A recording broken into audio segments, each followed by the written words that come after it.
Transcription number 48. Ready?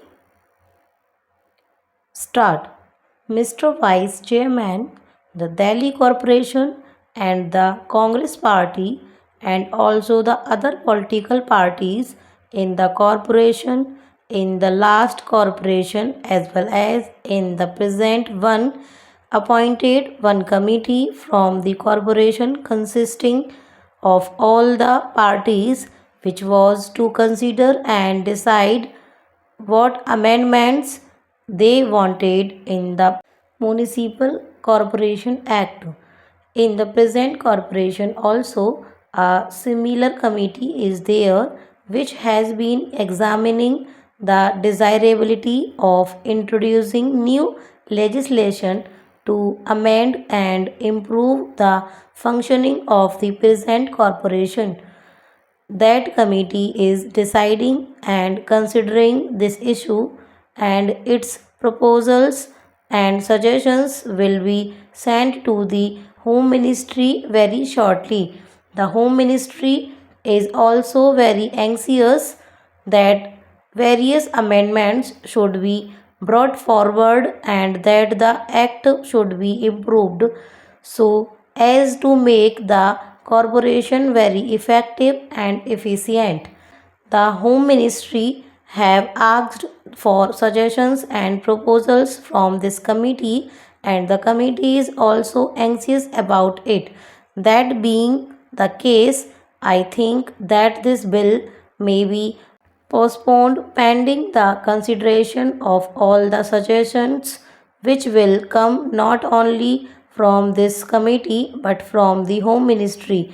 The Home Ministry themselves have quite a few proposals in view to introduce so as to take care of the various lacunae that are there.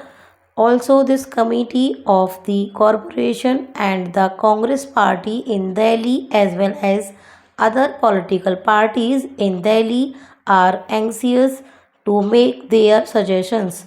All these suggestions from all the parties and this corporation committee have to be examined in detail by the Home Ministry as well as the other departments concerned, and there could be several suggestions by the ministry itself.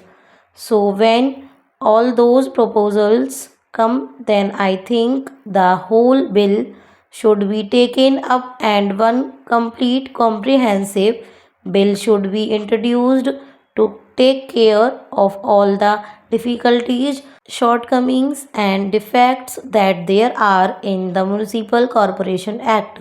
Para. I may only briefly touch some of the difficulties that we have been facing for a very long time. I think the ministry is very particular that the power should be kept in the hands of the executive. All the chairmen are also absolutely helpless, so much so that this is a common talk among the members in the corporation, among the members in the Congress party who have to run some of the show of the corporation. Para. The chairman cannot even call for a file concerning a particular department of which he is a chairman, whether it is the Water and Sewage Board or the Transport Authority or the Medical Committee or the Health Committee or the Education Committee. None of these elected chairmen who are there have the power or the authority to call for a file and examine the papers. A conversation was going on among the members concerning this problem as to how to handle the affairs of their departments if they could not look at a file or examine it.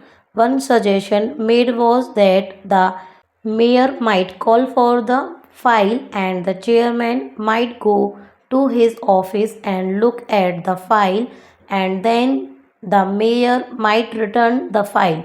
I think it is a very ridiculous situation where you have all the 80 people sitting in the corporation hall with no powers at all.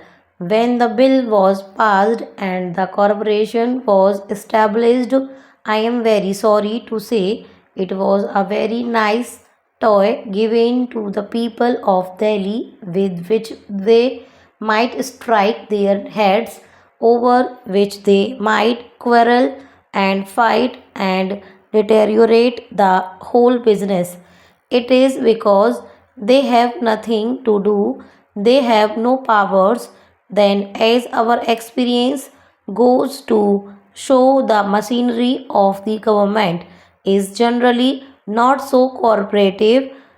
The government are not at all interested in seeing that the corporation's function should be successful or efficient, or that the corporation should succeed. By and large, and very unfortunately, they rarely want that this whole show should be going well. They just as well want to enjoy the failures of the corporation and laugh over them, and even propagate the failures everywhere in public and in private, here and there. It is very discouraging, very bad for the moral of the administration and the public at large. Unfortunately, it is like that. It is a fact to reckon with. It is a situation to be faced. Resolutions have been passed by the corporation for so many years, for 3 years, for 4 years, and so on. But I think half of the resolutions have not been implemented. Provision has been made in the budgets for various things, but the money has not been used. The machinery of the corporation is not bothered about it, or is not serious enough or concerned about implementing the resolutions passed by the government. The resolutions passed by the corporation have certainly to be taken very seriously and implemented faithfully. There is no faithful implementation. The elected members can do nothing about this matter. Stop.